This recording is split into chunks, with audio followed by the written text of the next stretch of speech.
नमस्कार, जय महाराष्ट्र. मी तुम्हा सर्वांची लाडकी लावणी नृत्यांगना अंकिता उपाध्याय.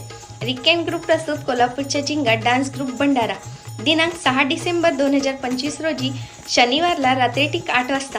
मी येत आहे खास दत्त जयंतीच्या शुभ पर्वावर मुक्काम खर्डा पोस्ट कोदामेडी तालुका मोहदा जिल्हा नागपूर येथे. मला आमंत्रित केले व्यापारी मित्र नवयुवक नाट्यकला मंडळ खर्डा यांनी. मला आमंत्रित केल्याबद्दल खूप खूप धन्यवाद. मी आणि माझा ग्रुप तर येतच आहे, तुम्ही देखील नक्की या. धन्यवाद.